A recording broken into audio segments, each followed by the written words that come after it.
wabarakatuh. Halo teman-teman, welcome to channel Misir. Yeay! Kali ini aku akan ngebahas Q&A tentang susu formula. Siapa di sini yang anaknya pakai susu formula?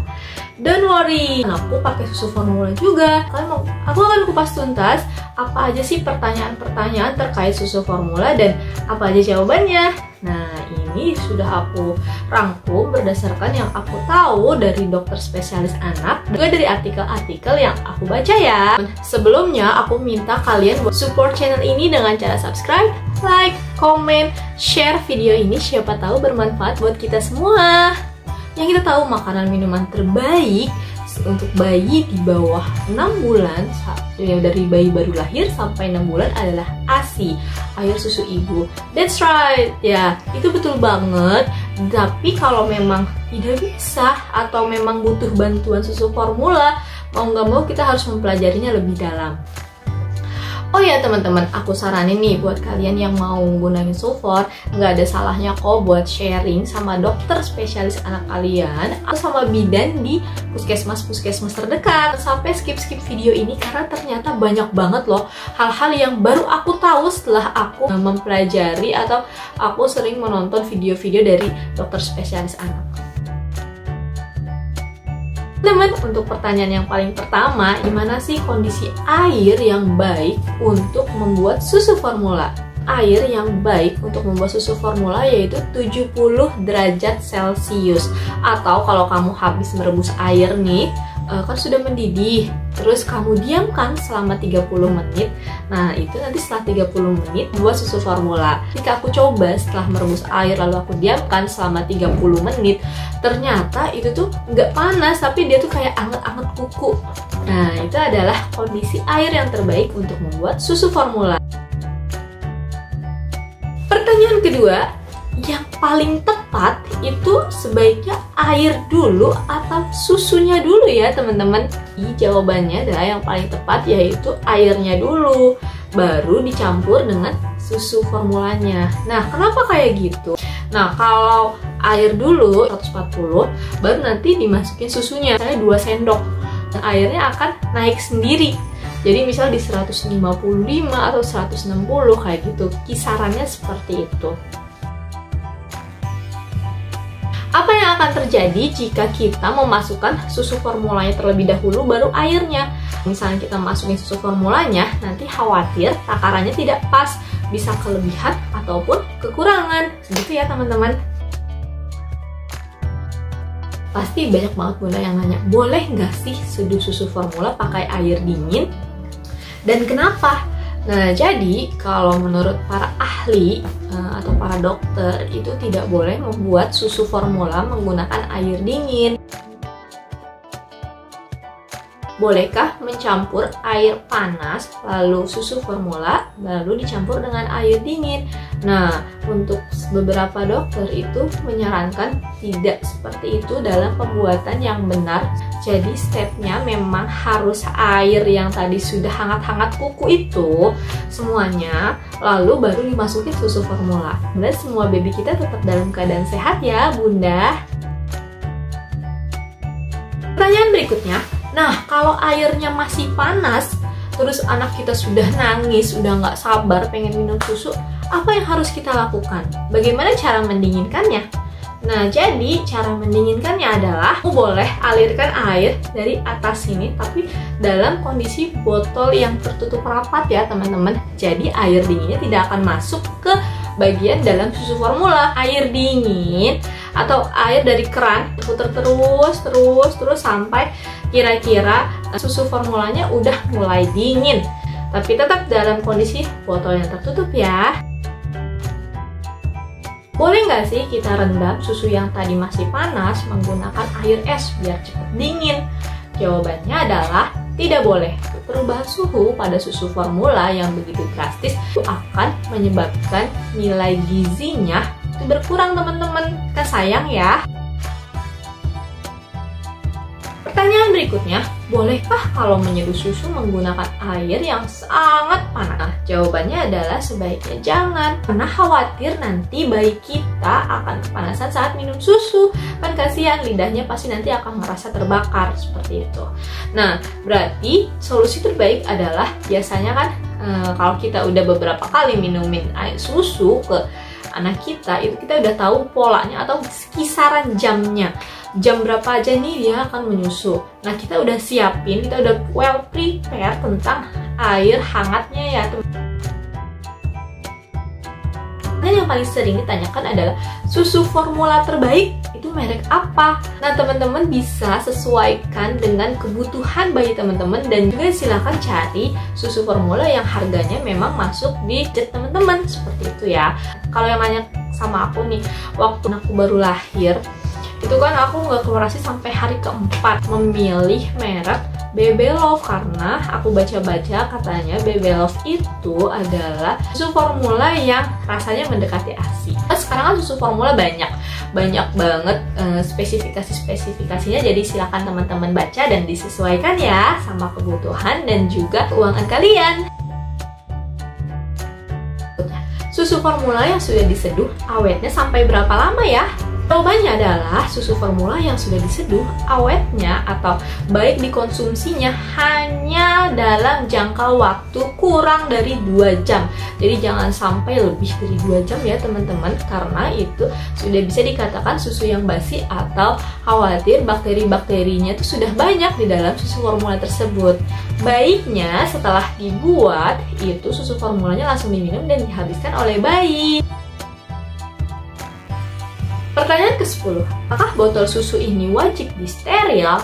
Nah, jawabannya adalah wajib disteril. Sterilnya bisa dengan cara apapun. Kalau memang kamu punya budget yang cukup tinggi, kamu bisa beli steril yang paling canggih atau steril uap. Nah, kalau memang misalnya budgetnya menengah, kalian bisa beli alat sterilisasi yang menggunakan air tapi cuma sedikit.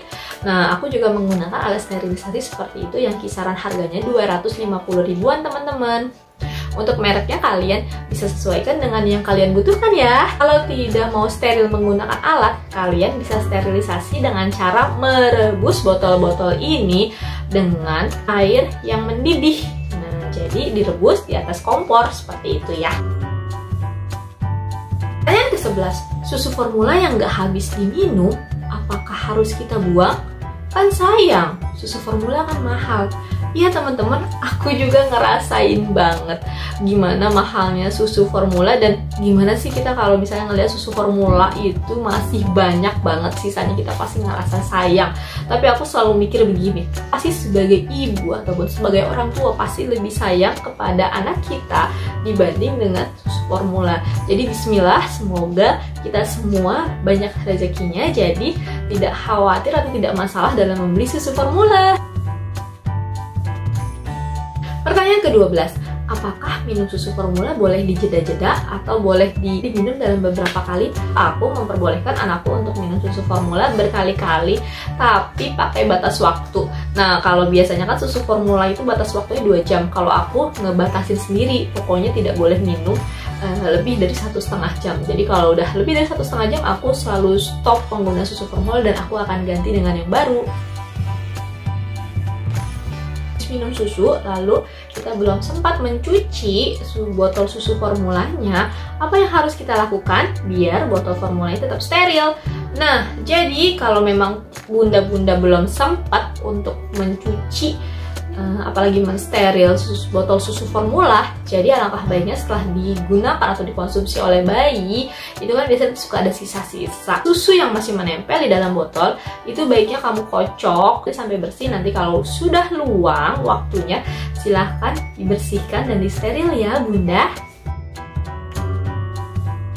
Pertanyaan yang paling penting dan paling sering ditanyakan adalah berapa ukuran yang pas untuk bayi ataupun anak dalam meminum susu formula. Teman-teman, takaran minum setiap bayi kan berbeda, disesuaikan dengan berat badan tubuh bayi, atau kalian mau mencapai target berat badan tubuh bayi seberapa nih.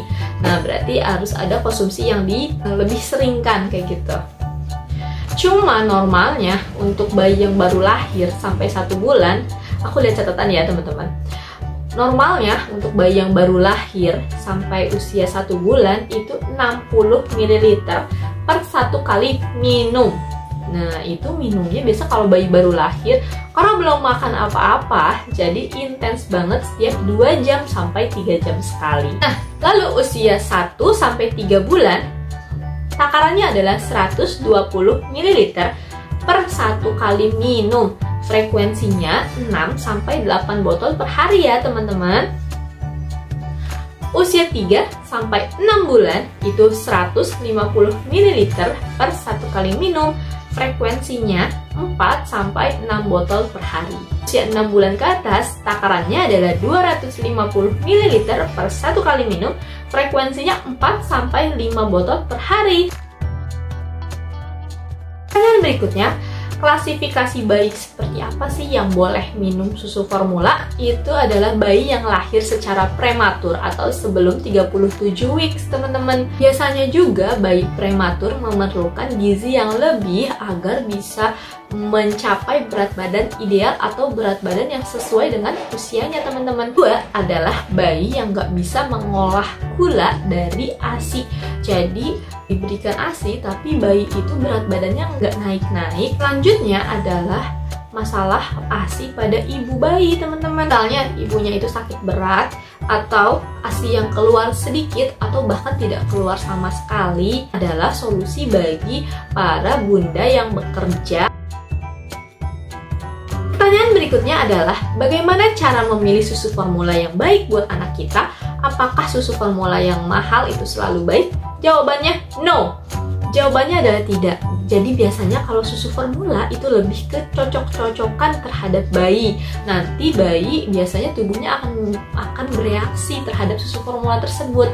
Ada bayi yang misalnya ketika dikasih susu formula merek A, itu dia akan tumbuh dengan baik, berat badannya ideal. Tapi ada juga yang misalnya jadi diare ataupun berat badannya menurun. Nah, jadi silahkan disesuaikan dengan kebutuhan bayi kalian. Kalau memang tidak cocok, walaupun susu mahal, ya silahkan diganti dengan yang cocok ya teman-teman. Pertanyaan penting lagi nih, apa sih tanda bayi nggak cocok sama susu formulanya? Jadi yang pertama itu alergi. Anak yang sensitif biasanya kulitnya itu akan ada ruam, terus ruamnya itu ada di dahi, di pipi, di leher, atau tempat lainnya.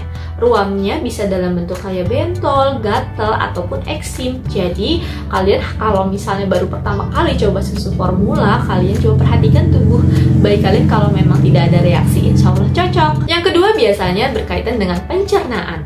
Jadi kalau misalnya bayinya ada kembung, muntah, diare, terus BAB-nya menjadi bermasalah ataupun misalnya sembelit, berarti kalian coba dulu cocokkan takarannya.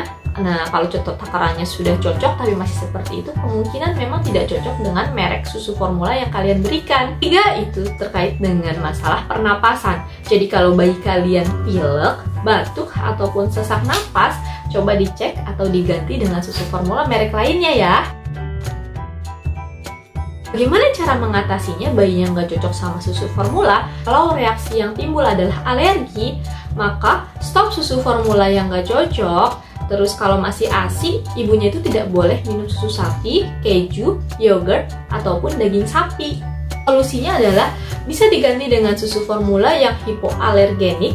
Nah, dan yang pastinya silahkan konsultasikan dengan dokter spesialis ya teman-teman. Nah, kalau intoleransi laktosa, solusinya adalah ganti susu yang free laktosa. Nah, di pasaran itu ada susu yang ternyata free laktosa atau bebas gula teman-teman.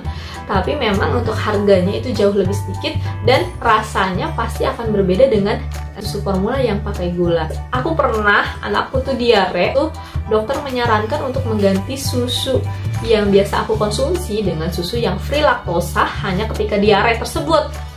Nah, itu bayiku itu mau minum susu free laktosa itu biasanya ketika sedang hangat aja atau ketika baru banget dibuat. Tapi kalau udah agak lama, minum yang kedua kali itu dia biasanya sudah tidak mau. Jadi aku harus membuatkan yang baru. Jadi ketika hangat-hangat, mungkin kalau misalnya sudah tidak hangat, itu udah berasa kali ya kalau susu formulanya itu nggak ada rasanya atau nggak manis gitu teman-teman. berikutnya adalah susu formula apa sih yang cocok untuk menaikkan berat badan bayi, teman-teman. Jadi biasanya ada permasalahan di beberapa bayi tentang berat badan. Kok temennya yang usianya sama, berat badannya sudah naik sekitar 2 kilo. Anak kita itu masih belum naik-naik juga nih. Nah, untuk merek yang cocok silahkan kalian konsultasikan, terus minta sama dokternya kalau dok, merek apa nih yang harus saya coba. Karena biasanya kalau kita tidak meminta merek, nama mereknya, itu biasanya dokter selalu bilang silahkan cari susu yang cocok aja gitu. Tapi nanti kalau misalnya kita udah minta merek, itu biasanya dikasih beberapa merek yang direkomendasikan. Tapi lagi-lagi dilihat kecocokannya pada tubuh bayi ya teman-teman. Mudah-mudahan satu kali ganti langsung cocok. Oh ya, berapa lama sih susu formula yang sudah dibuka kemasannya itu awet atau boleh dikonsumsi? Teman-teman silahkan baca di bagian kardus atau kaleng susu formula. Biasanya ada keterangan kalau susu formula yang sering aku gunain itu biasanya kalau sudah dibuka tidak boleh dikonsumsi lebih dari 2 minggu. Tapi ada juga yang 3 minggu ataupun 4 minggu. Jadi silahkan dibaca ya teman-teman. Pertanyaan berikutnya adalah bagaimana cara mengocok susu formula yang betul. Nah, jadi biasanya kan ini sudah ada airnya, kita masukin misalnya 140 ml, terus sudah ada 2 sendok bubuk susu formula yang kita masukin. Nah, itu kan nanti bubuknya makin lama makin turun, tapi kan pasti dia belum terkocok secara sempurna. Cara yang mengocok yang betul itu bukan begini ya teman-teman, tapi diginiin pelan-pelan pakai 2 telapak tangan. Nah, nanti lama-lama susu formulanya juga akan larut. Nah, itu cara yang aku gunakan ya teman-teman. Kalau dikocok seperti ini, khawatir akan menimbulkan busa yang banyak. Biasanya busa yang banyak itu nanti akan membuat bayi menjadi kembung teman-teman. Teman, segitu Q&A tentang susu formula. Mudah-mudahan mau pakai ASI, mau pakai susu formula ataupun di mix, kondisi bayi kita itu selalu sehat, berat badannya ideal, dan yang paling penting adalah tumbuh kembangnya baik. Sampai jumpa di video berikutnya. Kalau kalian mau request tentang perbebian nih, masalah perbebian apa yang akan aku bahas, silahkan tulis di kolom komentar ya. Dadah!